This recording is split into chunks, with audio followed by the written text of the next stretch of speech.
حاضر محترم السلام علیکم ورحمۃ اللہ۔ بسم اللہ الرحمن الرحیم۔ شروع کرتا ہوں صلی اللہ کے نام سے جو رحمان بھی ہے اور رحیم بھی۔ ساری تعریفیں اسی خدائے بزرگ و برتر کے نام جو خالق ہے کون و مکان، مالک ارض و سما، صاحب حق و حکمت، آفتاب و مہتاب کو چمکانے اور دمکانے والا، دریاؤں کو روانی بخشنے والا، موجوں کو طغیانی دینے والا، سبزوں کا محملی فرش بچھانے والا، آسمانے بے سکون کا شامیانہ لگانے والا، کائنات کے ذرے ذرے کو چمکانے والا، وہ خدا جو رحمان بھی ہے، رحیم بھی ہے، معظم بھی ہے، عظیم بھی ہے، مکرم بھی ہے، کریم بھی ہے، مشرف بھی ہے، شریف بھی ہے، محترم بھی ہے، واجب الاحترام بھی ہے۔ وہ تھا مگر اسے کون جانتا تھا، وہ تھا تو اسے کون پہچانتا تھا، وہ تھا تو اس کی معرفت کس کو تھی، وہ تھا تو کہاں تھا، کیسا تھا، کس کیفیت میں تھا، کب سے تھا، کیسے تھا، کسی کو نہیں پتا تھا۔ اس نے تو خود ہی اعلان کر دیا، کنت کنزا مخفیا فاحببت ان اعرف فخلقت الخلق، میں چھپا ہوا خزانہ تھا، میں نے چاہا کہ میں پہچانا جاؤں، فخلقت الخلق، تو میں نے خلق کو خلق کر دیا۔ اب کسی ایک لفظ پہ تھوڑی دیر کے لیے ٹھہرا جائے، اسے سمجھا جائے کہ یہ خلق کون ہے۔ ساری کائنات میں جو خلق ہوتے ہیں انہیں مخلوق کہتے ہیں۔ مخلوق کو جو خلق کرتا ہے اسے خالق کہتے ہیں۔ یا کوئی خالق ہوگا یا کوئی مخلوق ہوگی، مگر پروردگار کہہ رہا ہے ہم نے اپنے تعارف کے لیے مخلوق کو نہیں پیدا کیا بلکہ خلق کو خلق کیا۔ اب اس خلق کو ہمیں سمجھنا ہے، وہ ہے خالق، ہم سب ہیں مخلوق۔ کائنات کا ہر ذرہ اس کی مخلوق ہے اور وہ ہر ایک مخلوق کا خالق ہے، مگر وہ تو کہہ رہا ہے ہم نے اپنے تعارف کے لیے خلق کو خلق کیا۔ اس کا مطلب یہ ہوا کہ اللہ بتانا چاہتا ہے وہ جو درمیان میں ہے جسے خلق کہتے ہیں وہ خالق تو بہرحال نہیں ہے، مگر تم اسے اپنے جیسا بھی نہ سمجھنا، اسے تم مخلوق بھی نہ سمجھنا، اس لیے کہ تم مخلوق ہو، یہ خلق ہے۔ اب اس خلق کو کیسے سمجھا جائے؟ مولانا محسن صاحب قبلہ کی موجودگی میں، ہمارے نایاب بھائی، بیتاب بھائی، یہ بزرگ شعراء ہیں، ان کی موجودگی میں میں اس لفظ کو بڑی آسانی کے ساتھ حل کروں گا اور اس خلق کی عظمت اور اہمیت کو میں اپنے بچوں کے دل و دماغ میں اتاروں گا اور پھر آپ اس سے جڑ جائیں گے انشاءاللہ۔ اللہ کہہ رہا ہے ہم نے اپنے تعارف کے لیے خلق کو خلق کیا۔ اب اس خلق کو کیسے سمجھا جائے؟ پڑھا لکھا مجمع بیٹھا ہوا ہے، ابھی بات علم کی چل رہی تھی تو علم سے حوالہ لیتے ہوئے اور سہارا لیتے ہوئے اس بات کو آپ کے حوالے کر دیا جائے۔ یاد رکھیے گا ادب کا قانون یہ ہے کہ کوئی پرٹیکولر لفظ اگر سمجھ میں نہ آ رہی ہو تو اس کا سینونیم تلاش کر لیا جاتا ہے، اس سے ملتی جلتی کوئی لفظ تلاش کر دی جاتی ہے۔ اس لفظ کو اگر سمجھ لیا تو یہ بچے بیٹھے ہوئے ہیں اسے سمجھنا آسان ہو جاتا ہے۔ عربی ادب میں ایک لفظ ہے خالق، خلق، مخلوق۔ خالق خلق کرنے والا، مخلوق خلق ہونے والی، درمیان میں خلق کون ہے اسے ہمیں سمجھنا ہے تو تلاش کرنا پڑے گا اس سے ملتی جلتی کوئی لفظ مل جائے۔ ہم نے جب ادب کی لغت کا تنظارہ لیا تو ہمیں ایک لفظ ملی، خالق جیسے خالق ویسے رازق، جیسے مخلوق ویسے مرزوق، درمیان میں ایک شے ہے جیسے خلق ویسے رزق۔ دیکھیں اب اس خلق کو سمجھنا کتنا آسان ہو گیا۔ خدا رازق ہے، ہم سب مرزوق ہیں، مگر وہ رازق کب ہے؟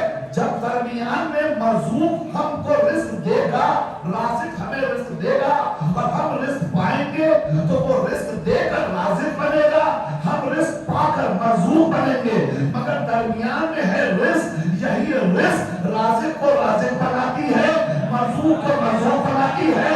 اگر رزق کو ہٹا لیا جائے نہ کوئی رازق رہے گا نہ کوئی مرزوق رہے گا۔ خدا یہی بتانا چاہتا ہے خلق کو پہچانو، اگر درمیان سے خلق کو ہٹا لیا جائے نہ کوئی خالق ہوگا نہ کوئی مخلوق رہ جائے گی۔ وہ چاہتا تھا کہ دنیا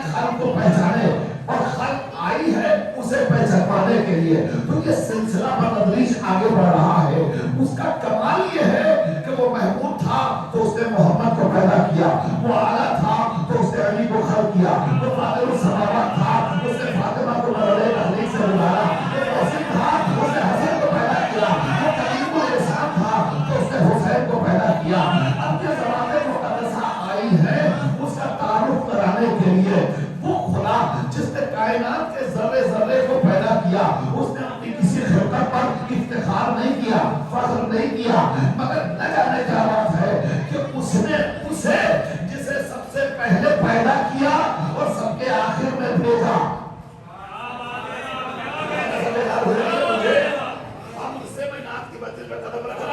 وہ خدا جس نے سب سے پہلے اسے پیدا کیا اور سب سے آخر میں جسے بھیجا، اس کی تخلیق پر کتنا افتخار کر رہا ہے، کتنا ناز کر رہا ہے۔ اپنی کسی خلقت پر اللہ نے افتخار نہیں کیا، مگر اس ذات پر اس نے بھی افتخار کیا۔ اب سوال یہ ہے کہ وہ ذات والا صفات کہ جس کی خلقت پر اللہ ناز کرے، بندے ناز کرے، علماء ناز کرے، علماء ناز کرے، شعراء ناز کرے، سب ناز کرے، تو پھر ناز کی منزل میں جب شاعر آتا ہے تو پھر شاعر کہتا ہے ہر تارے تلسماں نے حکم توڑ دیا ہے، ہر تارے تلسماں نے حکم توڑ دیا ہے۔ اب میں ناز سے لے کر ہم ناز کی منزل میں قدم رکھ رہا ہوں، میں ہمز کی منزل سے آگے بڑھ گیا اور سلسلہ بہ سلسلہ ہمارا دستور بھی یہی ہے، ہمارا کلمہ بھی یہی ہے۔ ہم کلمے میں پہلے لا الہ الا اللہ کہتے ہیں، پھر محمد رسول اللہ کہتے ہیں، پھر علی ولی اللہ کہتے ہیں، تاکہ دنیا کو پتہ چل سکے کہ سیدھا سادہ کلمہ یہی ہے اور یہی کلمہ قابل قبول ہے۔ آئیے سلسلے کو آگے بڑھاتے ہیں۔ ہم سے نعت کی وادی میں نے قدم رکھ دیا، شاعر نے کہا ہر تارے تلسمات حکم توڑ دیا ہے، ہر تارے تلسمات حکم توڑ دیا ہے، پتھر کے خداؤں کا بھرم توڑ دیا ہے۔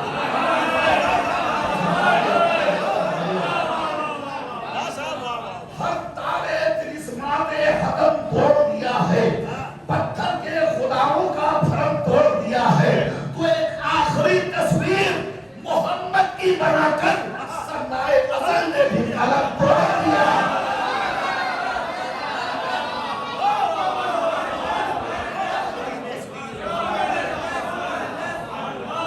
ایک آخری تصویر محمد کی بنا کر سردائے ازل نے بھی قلم توڑ دیا ہے، سردائے ازل نے بھی قلم توڑ دیا ہے۔